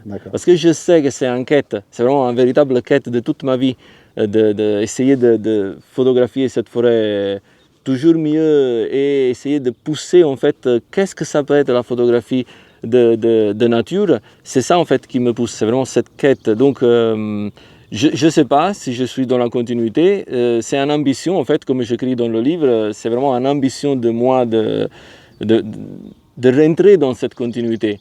Et donc, bien évidemment, en étudiant énormément la vie de ces peintres, qu'est-ce qu'ils ont fait, et autres peintres aussi, d'autres périodes historiques, et tout ça, ça aide en fait à comprendre leur mentalité, leur parcours, leurs désirs et tout ça, et à les interpréter selon une interprétation moderne en fait. Tu parlais justement de ta propre approbation, c'est justement la partie suivante, c'est créer pour soi. C'est que tu t'es libéré de la personne qui attend un résultat, puisque maintenant la personne qui attend un résultat, c'est toi, c'est pas quelqu'un d'autre. Tu crées ton livre, mais je suis pas sûr que ça t'intéresse réellement le retour des gens, de savoir si ça leur plaît, entre guillemets. Si, oui, j'imagine que moi, j'ai envie de plaire, mais quelque part, tu fais le livre beaucoup plus pour toi que pour les autres, en réalité. D'ailleurs, j'ai 2-3 réflexions sur le livre, justement, mais je voudrais qu'on commence par parler de la voix qui te pousse à t'intéresser à Fontainebleau et à changer justement radicalement de voix. Tu l'écris à un moment dans le livre, tu as littéralement entendu une voix qui te poussait à aller dans cette direction-là. Oui, vraiment. La première fois que je suis arrivé à Fontainebleau, j'ai fait une photo qui me plaît beaucoup. Elle était aussi la mairie de Fontainebleau, il y a, je pense, 2 ou 3 ans, je ne me souviens plus. Ils avaient fait un expo, ils avaient choisi cette photo pour l'afficher. Mais c'était vraiment la première photo que j'avais fait à Fontainebleau. Et quand j'avais fait cette photo, une fois que j'avais mis mon appareil photo dans le sac et je commençais à marcher, j'ai senti vraiment cette voix qui me forçait à être là. Il me disait, reste ici, c'est ça que tu dois faire. Explore de plus, ne retourne pas chez toi et tout ça. Et donc j'ai continué à explorer la forêt et de plus en plus je me suis aperçu que cette voie était vraiment très forte. Et parce que j'ai photographié des paysages vraiment partout, je n'avais jamais écouté cette voix. Et ça m'a vraiment étonné fortement parce que je ne savais pas d'où elle sortait et tout ça. Et donc j'ai poursuivi ma quête et Fontainebleau en fait m'a donné vraiment un terrain d'aventure et de découverte, de rencontres dans la nature, avec la nature et pour la nature que je n'aurais jamais imaginé. Ouais. Et je ne me souviens pas très bien ta question à la fin, pardon. Ma question, c'était que justement, qu'est-ce que c'était cette voix qui t'a poussé à changer et à changer de voix en fait? Cette voix, en fait, ça représente vraiment mon besoin de faire ça. Et je pense que c'était un peu le même instant qui m'avait poussé à à étudier l'animation et tout ça. Mais ici, c'était à Fontainebleau, c'était vraiment très très très fort. J'avais juste besoin de l'écouter en fait. Je pense que c'est vraiment un instant personnel qui me poussait à passer du temps ici et à créer ici en fait, vraiment à créer ici, oui. C'est une épiphanie? Exactement, oui, j'arrive pas à trouver le mot, mais c'est exactement ça, oui, merci. D'accord. Il y a un moment où tu parles de se faire confiance, d'avoir la foi, en précisant quand même que tu n'es pas religieux, mais qu'à un moment, en fait, ce genre de projet implique ça. Ça implique évidemment qu'il y a un risque qui est de plaire à personne, ou encore pire, de ne pas être reconnu de son vivant et d'être reconnu après, non? Oui, il y a ça aussi, oui, mais comme je disais, en fait, tu as dit quelque chose de très vrai. Moi, je n'ai pas fait le livre forcément pour recevoir des compliments. Moi, je fais le livre parce que moi, je voulais faire un livre pour moi-même. Et après, je me suis dit, bon, je vais faire un livre et à le mettre en vente et tout ça, parce que j'ai le moyen de le faire, donc je vais le faire, et parce que ça pourrait en fait intéresser d'autres photographes et autres artistes et créatifs de voir ces images, surtout à côté des textes qui vont bien expliquer en fait la raison de ce livre, pourquoi ce livre existe, qu'est-ce qui s'est passé à Fontainebleau dans l'histoire de l'art et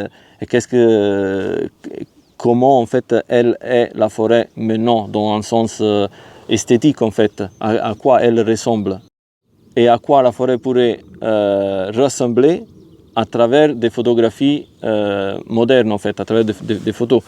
Et donc oui, bien évidemment il n'y a personne, comme je dis avant, que m'a donné le permis de faire ça. C'est moi en fait, et j'ai juste commencé à me promener dans la forêt chaque jour et c'est tout. Et donc oui, il faut vraiment être sûr de nous-mêmes. Et je pense en fait que le parcours dans l'animation et dans la photographie commerciale, ça m'a aidé énormément à me projeter et à me dire oui, je pense que je vais avoir la capacité de faire des choses sans avoir un superviseur en fait. Ouais. Parce que dans l'animation, on est constamment critiqué, constamment. Et donc il faut faire, tout de suite, il faut faire une différence. La critique n'est pas sur toi, c'est sur ton travail. Une fois que ça c'est vraiment compris, on veut les critiques, ouais. On a besoin de les critiques, on les cherche constamment parce qu'on sait que ce n'est pas sur nous, c'est ce que nous on a créé. C'est sur le résultat. C'est sur le résultat. Ouais. Les résultats, ça ne dépend pas forcément de nous, ça dépend du temps et de l'expérience que nous on a mis pour créer cet résultat. Donc si nous on change le temps et l'expérience, donc l'étude, les essais qu'on fait pour obtenir le résultat et donc pour dire ah oui ça c'est mon résultat final, tout va changer parce que on comprend que ce n'est pas sur nous la critique, mais c'est sur la quantité de temps et d'études et d'expérience qu'on a mis sur notre travail. Et donc ça nous ouvre en fait le port à la critique et c'est en fait, pour retourner à la photo, c'est exactement cette façon de penser que j'ai cherché dans la photographie. C'est pour ça que pour moi c'était très important de trouver une agence photo très stricte, très rigide. Parce que les premières, ils me prenaient pratiquement toutes les photos, mais ils n'arrivaient pas à vendre. Tu n'avais pas de retour? J'avais pas de retour, mais le retour, en fait, l'agence pour laquelle je travaille depuis 10 ans maintenant, ils ne m'ont jamais écrit rien. Juste une chose, en fait, ils m'ont écrit, pour être honnête. Ils m'ont juste écrit une fois, calme avec la photographie. Virgule, la photographie est calme. Point. Ils m'ont juste écrit ça. Ça, c'était après le voyage au Maroc. Ils m'ont pris 4 photos sur 300. Après, bien évidemment, les statistiques sont bien changées. Hein. mais c'est juste pour dire, en fait, qu'ils ne m'ont jamais fait de véritables leçons. Mais alors, ça, je vais, pour avoir été dans une situation aussi où moi, j'ai eu ce genre de retour, quand tu as un client qui fait un choix qui est publié après et que tu vois, en fait, toi, tu l'as eu en photo de paysage. Moi, j'ai fait des photos de nightclub, beaucoup, où les photos sont publiées sur les réseaux sociaux parce que tu es là pour ça. Et en fait, quand tu envoies, toi, 300 photos et qu'il y en a 80 qui passent le cut, voire 30, parce que selon, ils en publient entre 30 et 150, en fait, quand tu vois ce qui passe et ce qui passe pas, tu te rends compte que toi, les photos que tu trouvais géniales, en fait, non. Elles n'étaient pas si géniales que ça parce qu'elles n'ont pas été retenues. Et tu comprends aussi ce qu'ils veulent. Moi, j'ai compris que c'est pas tellement des belles photos, c'est des ambiances qu'ils voulaient. Tu vois, et quand tu comprends ça, c'est déjà la moitié du boulot qui est fait. Et en fait, c'est ce retour involontaire où on t'explique pas, mais comme tu sais ce qui est passé, tu peux te poser des questions. Voilà, c'est hyper important. C'est pour ça que chez moi, c'est l'équivalent de rendre un mariage où j'aurais jamais le moindre retour réel. J'aurais oui, c'est super, un message, merci. Mais je verrai jamais ce qui leur plaît réellement. Et ça, toi, c'était la même chose entre l'agence qui te faisait aucun retour, qui prenait tout, et l'agence qui trie et qui te prend 4 photos sur 300, tu vois, où tu comprends quelque chose, un message, malgré tout, même s'il n'est pas direct. C'est exactement ça, oui. Je pense.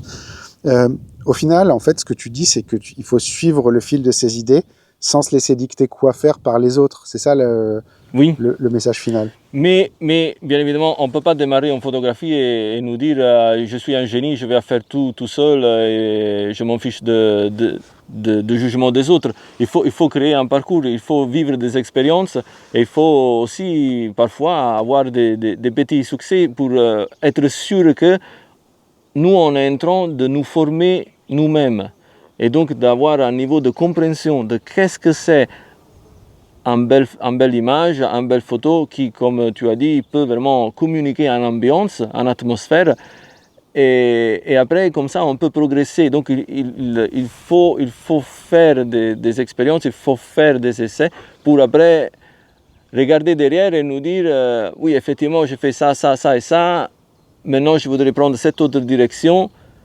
Bon, j'y vais parce que j'ai bien fait jusqu'à maintenant. J'ai appris beaucoup de choses parce que j'ai échoué énormément. J'ai appris depuis mes failles, mes erreurs. Et donc, maintenant, j'ai fallu tellement beaucoup que maintenant, je pourrais échouer un peu mieux qu'avant. Je vais reprendre ce que tu viens de dire parce que je trouve que c'est intéressant par rapport à ce que j'ai écrit après. J'ai mis le texte est très important dans ton livre. J'ai l'impression que tu te parles à toi-même. C'est possible, oui, c'est possible, oui. J'ai l'impression, en fait, c'est toi qui te critiques toi-même, qui t'explique ton cheminement, qui met à plat, en fait, c'est un journal quelque part, ce que tu as écrit. Ah, je l'avais jamais vu comme ça, mais effectivement, oui. Ben, oui, c'est très bien ça parce qu'en fait, pour moi, ce sont des raisonnements que j'ai fait dans ma tête depuis des années. Et donc, je l'ai juste mis sur papier, en fait. Mais oui. Moi, j'ai lu le livre. J'ai l'impression que c'est autant un livre sur toi que sur Fontainebleau, en fait. Oui, en fait, cette première livre, exactement, est vraiment focalisé sur ma découverte de Fontainebleau. Ouais. Mais ma découverte de Fontainebleau, pour moi, ça veut aussi dire une nouvelle découverte de moi-même à travers la forêt. Donc oui, c'est vraiment un cercle. Il est très, très, très personnel au final. Alors que tu repars d'une idée qui existait déjà, et tu te l'es vraiment approprié. Ça, j'ai trouvé ça très très fort. Il y a une dernière chose dont je voudrais qu'on parle rapidement, parce que tu en as parlé déjà un petit peu plus tôt, c'est l'idée de s'appuyer sur ses défauts pour exprimer son propre caractère et développer sa vision. Et j'aime beaucoup la manière que tu as d'expliquer en fait comment on trouve son style en s'appuyant sur ses défauts en fait. Oui, il faut encore une fois faire un acte de foi, vraiment suivre nos instincts et les chercher, aller vraiment arracher nos instincts chez eux, pas être timide et donc pas avoir peur de se tromper. C'est pour ça qu'à la question que tu m'as posée, qu'est-ce que c'est la créativité, j'ai répondu, c'est ne pas avoir peur de se tromper, en fait, avoir envie en fait de se tromper, être à l'aise avec ça, parce que si on ne se trompe pas, on n'arrive vraiment pas à creuser à l'intérieur de nous-mêmes pour comprendre qu'est-ce que c'est que je veux faire demain matin. Moi, en fait, j'ai la chance de me réveiller le matin et de me poser la question, qu'est-ce que je vais faire aujourd'hui? Je vais aller à photographier les paysages de la Champagne, ou je vais aller à photographier Fontainebleau, ou je vais rester à la maison à développer des photos ou à écrire. Et ça, en fait, ça aide énormément à creuser, à comprendre qu'est-ce qu'il y a, en fait, jusqu'à la fin. Qu'est-ce que je voudrais faire? Mais bien évidemment, ça arrivé parce que j'avais creusé depuis 20 ans en travaillant avec les images et tout ça. Donc, les défauts, à un moment donné, on les découvre. Comme moi, en fait, en travaillant en tant qu'animateur, après, j'avais découvert il y a cet aspect-là du métier qui ne me plaît pas. J'aime pas ça, j'aime pas cela. Et en fait, en creusant de plus en plus, on comprend, ah oui, mais en fait, non, c'est pas ça que je veux faire. Je vais arrêter de faire des images à travers l'ordinateur. Je vais faire des images, mais non à travers la photographie. Peut-être un jour, je ferai des images à travers un autre moyen, je ne sais pas, mais c'est juste pour dire, sans accepter nos défauts et donc nos personnalités au profond d'elles-mêmes, c'est vraiment impossible de comprendre qu'est-ce qu'on voudrait faire, qu'est-ce qu'on a envie de faire. Et donc, c'est très, très, très important. Après, ça, c'est, dans le livre, c'est un des essais où Camille Pizarro définit le talent de Cézanne, la capacité de Cézanne de peindre dans cette façon très impressionniste. Il disait, lui, il fait comme ça parce qu'il suit ses défauts. Et donc, il les appelait ses défauts, mais en réalité, il était en train de faire un grand compliment à son ami Cézanne. Ouais. Non, mais c'est très important. On arrive à la conclusion de l'épisode. D'habitude, je parle d'une photo en particulier, mais là, c'est un livre en tant que tel et je ne vois pas comment ressortir une photo de toute ton œuvre. Donc, on va passer cette partie-là et on va attaquer directement la conclusion. Si je te demande le pire moment de ta carrière. Alors, le pire moment de ma carrière photographique, je pense que c'était aussi un de mes meilleurs moments. Après que j'avais passé ce moment de totale panique, en fait. En fait,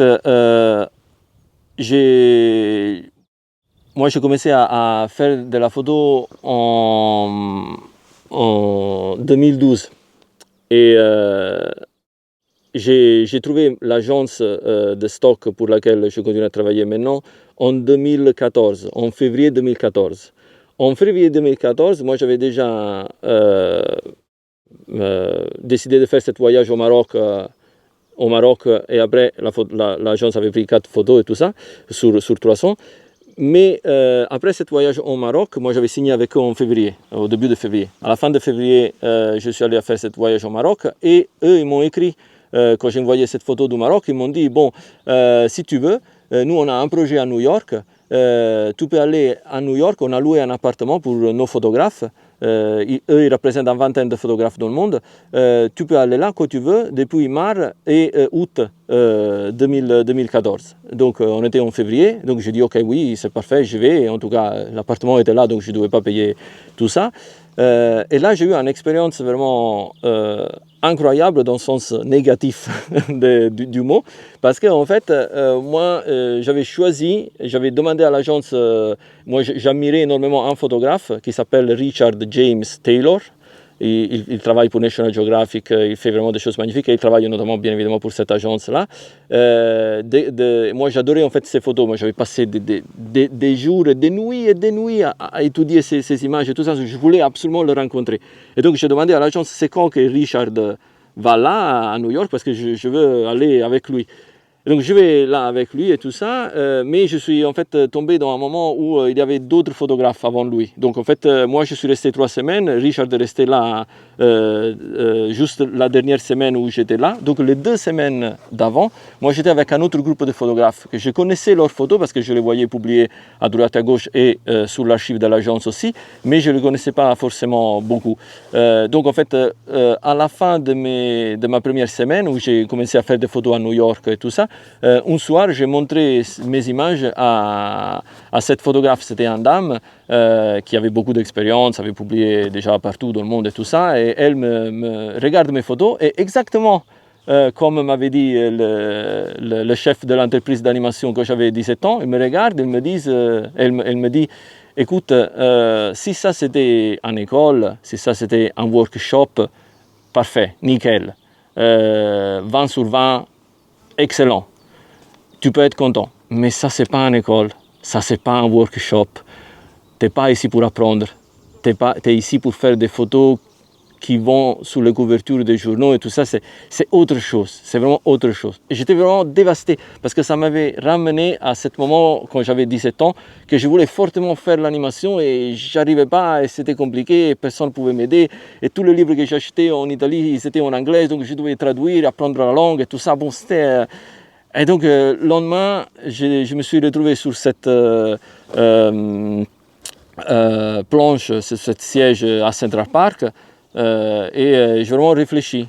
Et dit, qu'est-ce que je fais? Je retourne dans l'animation, parce que j'avais travaillé comme un fou pour devenir animateur et aller dehors l'Italie, parce que si tu n'as pas beaucoup de qualité, les autres sociétés qui sont dehors l'Italie ne t'embauchent pas, parce que la qualité est beaucoup plus haute à l'étranger qu'en Italie. Et bon, il y avait toute cette histoire. Donc je me suis dit, j'ai déjà acquis une carrière dans ma vie, peut-être je vais retourner dans l'animation, et je ferai la photo comme ça, dans le week-end, dans le soir, comme ça, tranquillement.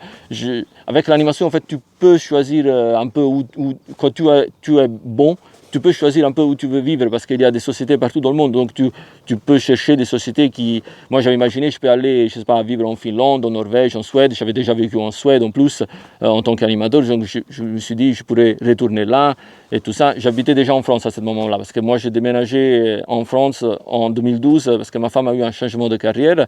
Et donc j'habitais déjà en France, mais je me suis dit, bon, peut-être je peux retourner à faire l'animateur et tout ça, et j'irai dans un coin beau pour faire des photos. Je n'avais pas encore découvert Fontainebleau.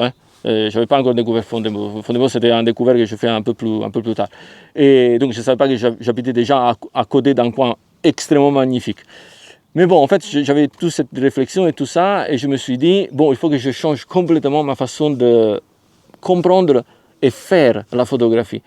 Et c'est là que j'ai eu cette idée, il faut que chaque fois que je déclenche l'appareil photo, j'imagine que je suis un peintre.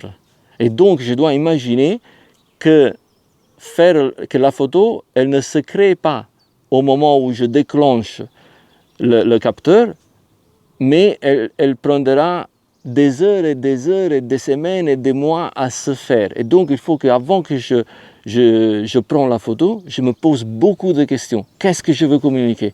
Qu'est-ce que ça m'intéresse ici? Pourquoi je me suis arrêté ici? Pourquoi il y a cette voix dans la tête qui me dit « prends la photo là ». Qu'est-ce que je voudrais que quelqu'un comprenne de cet endroit-là, de cette photo-là? Et comment je peux la façonner pour mieux être publiée sur un calendrier, sur une couverture d'un magasin, sur un double page d'un livre. En fait, j'essaie vraiment de cibler un peu les cadrages et tout ça. Que c'est tout l'opposé de ce que je fais à Fontainebleau, bien évidemment, parce que je fais des photos pour moi, pas pour des clientes.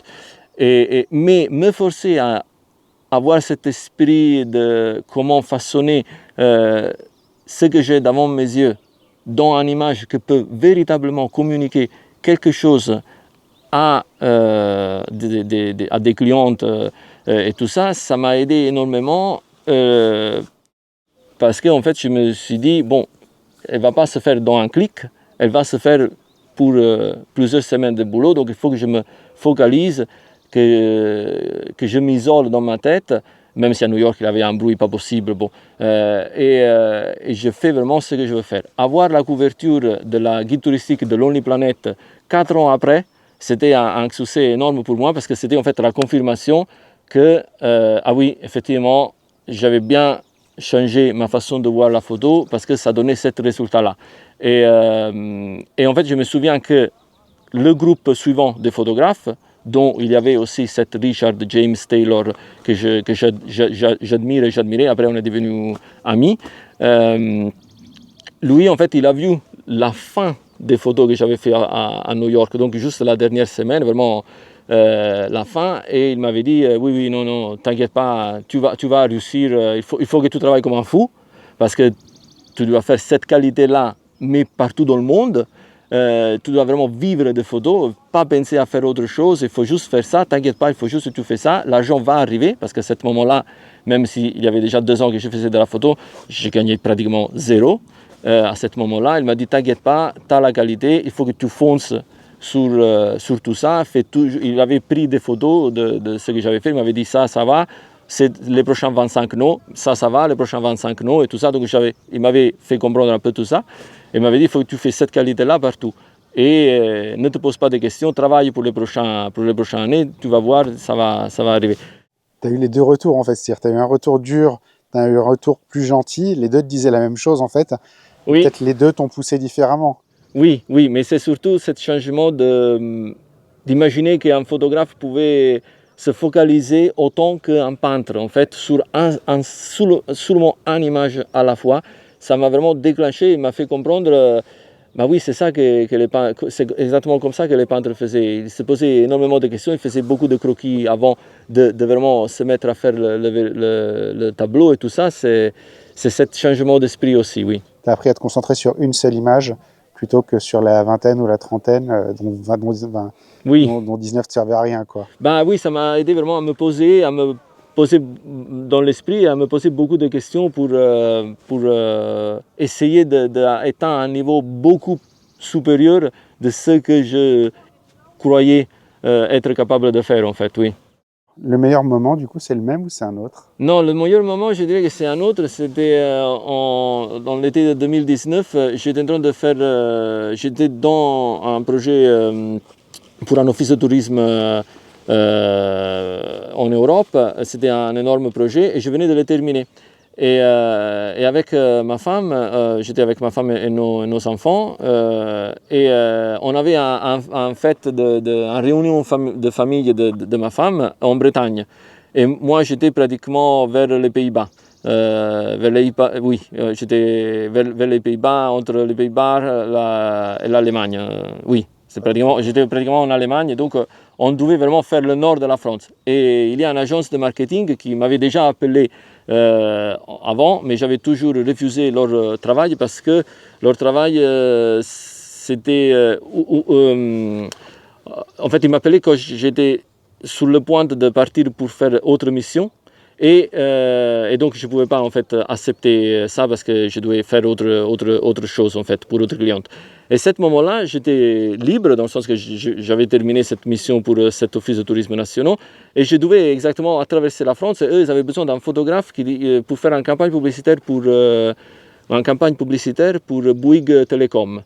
Et donc, c'était pour parler du fait qu'il y avait la 4G dans des coins très isolés de la France et qui étaient pratiquement dans le nord de la France. Donc, en fait, c'était le chemin que je devais faire avec le camping-car pour aller en Bretagne et il y avait aussi des choses en Bretagne aussi. Mais, chose très intéressante, c'est que eux, ils m'avaient dit au début, nous, on a photographié en fait une vingtaine de lieux. Mais on va te donner 2 lieux. Parce qu'il y a d'autres photographes français qui sont déjà là, qui vivent à proximité des autres zones géographiques. Donc, ils vont le faire eux. Donc, j'ai dit, OK, bon, pas de souci. Donc, je photographie les premières 2. Eux, l'agence de marketing, envoie les photos aux clientes, donc à Bouygues.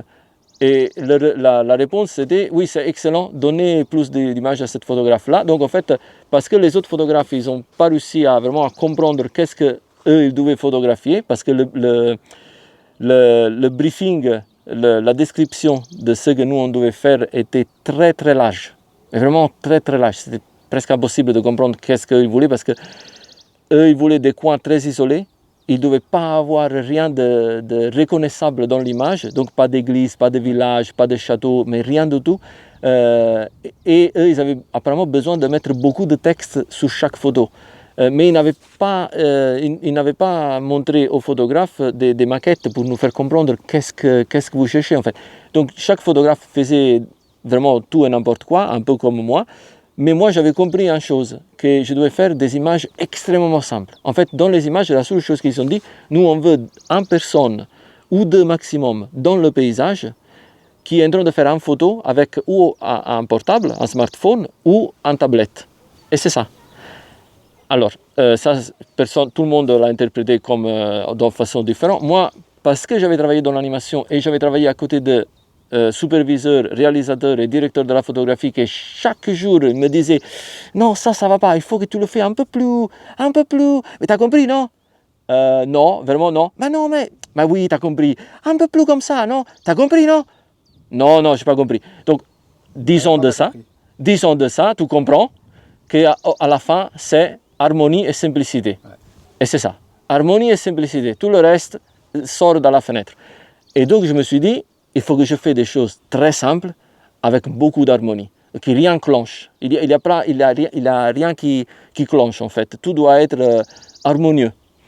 Et donc, je fais ça et après, en fait, ils ont donné tous les autres lieux à moi aussi parce que j'avais un camping-car, donc je pouvais aller dans les autres endroits qui étaient un peu sur ma route vers la Bretagne. Et donc, c'était un moment excellent parce que j'ai fait cette campagne publicitaire très, très bon, très grand, mais il m'a aussi fait comprendre quelque chose de moi-même. Moi, je ne peux pas faire ça toute ma vie parce que le niveau de stress était top. En fait, eux, ils voulaient, chaque 2 jours, je devais faire des photos dans des endroits différents. Et le soir de chaque jour, eux, ils voulaient 4 photos. Donc, j'avais en fait 4 photos à envoyer de chaque lieu. Donc, c'était déjà, moi, je fais très, très, très, très peu de photos. Quand je déclenche, vraiment, c'est quelque chose que je sais que je vais utiliser. Mais donc, je peux dire qu'une fois sur 2, quand je mets le trépied par terre, parce que je fais tout le temps les photos avec un trépied, vu que je fais des photos de paysage, je sais que la photo, je vais l'utiliser. Donc, il y a beaucoup de sélection en amont. Mais je devais quand même développer ces 4 photos qu'eux s'attendaient tous les jours. Et tous les 2 jours, je devais changer de lieu. Donc bon, c'était très très très compliqué, mais c'était une expérience très très belle et m'a fait aussi comprendre, moi je ne peux pas faire ça parce que le niveau de stress était énorme, parce que moi je devais planifier où aller à faire les photos, mais dans des endroits très isolés, donc je ne pouvais pas utiliser Google Maps parce que c'était vraiment, je veux dire, je n'arrivais pas à voir les photos d'autres gens qui avaient fait les photos et les avaient mis sur Google Maps. Je devais vraiment aller comme ça, me promener ou avec le camping-car ou à pied et chercher des coins comme ça. Mais donc c'était une expérience très riche, très stressante et qui m'a fait comprendre ça c'est génial au niveau aussi d'argent et tout ça. Mais je ne peux pas faire ça toute ma vie parce que je vais à perdre la santé en fait. C'est marrant parce que ton expérience négative est positive, ton expérience positive est négative. Oui. Et en fait, il y a toujours un des deux. On arrive à la toute dernière question de l'épisode. Qui est-ce que tu me recommanderais comme invité pour un prochain épisode? Alors ça, je n'ai pas réfléchi du tout. Mais peut-être... alors ça doit être quelqu'un qui parle français, même si j'ai écouté ton épisode avec Daniel Milnor, excellent épisode vraiment. Alors quelqu'un qui parle français, c'est difficile pour moi parce que je suis tellement isolé, je connais pas, je pense que je connais personne en fait. Je dirais sinon Vincent Mounier. Ouais. Mais c'est ambitieux. Oui. C'est quelqu'un que je connais à travers son travail, bien évidemment, et que j'apprécie énormément comme personne quand j'entends les interviews et tout ça. Donc, je pense que ça pourrait faire un bon invité. Mais oui, je me rends compte que c'est difficile bien à voir, oui. mais j'ai les gens. Ça fait des années que je travaille sur cette question, et tôt ou tard, je suis sûr que j'y arriverai. Mais c'est un travail de très très très long terme de l'avoir lui particulièrement. Merci Francesco de m'avoir accueilli dans ton jardin. C'était un bel endroit pour enregistrer. Je ne vais pas te dire que c'est l'endroit où j'ai été le plus confortable. On est quand même beaucoup plus à l'aise dans un café avec un chocolat chaud. Mais oui. C'était vraiment chouette et c'est une belle expérience. Je suis bien content d'être venu ici plutôt que d'avoir enregistré par l'ordinateur comme on avait prévu au départ. Oui, c'est vrai. Parce que pour les gens qui n'écoutent pas, en fait, on devait enregistrer, on est lundi matin, on devait enregistrer vendredi matin à distance. Et en préparant l'épisode, j'ai dit, mais je suis con, je devrais aller, c'est à 1h et tout. Et je t'ai appelé, tu m'as dit, d'accord, on se retrouve lundi. Et lundi, on se retrouve à crapahuter dans la forêt de Fontainebleau. Et vraiment, le podcast, pour moi, doit devenir comme la photo, c'est-à-dire des expériences. Et là, c'était une vraie belle expérience. Donc vraiment, merci de cette belle expérience que tu m'as fait vivre. Merci à toi d'être venu ici. Merci. Et puis à très bientôt, la prochaine fois sur mon territoire. Absolument. Bonne journée. Bonne journée.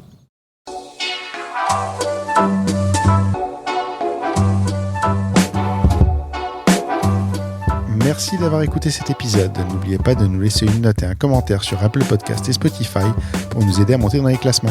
Vous pouvez également aller sur le blog dans l'œil du photographe à l'adresse www.dlodp.fr. C'est tout pour aujourd'hui. On se retrouve au prochain épisode dans l'œil d'un nouveau photographe. Dans l'œil du photographe, merci, c'est fini.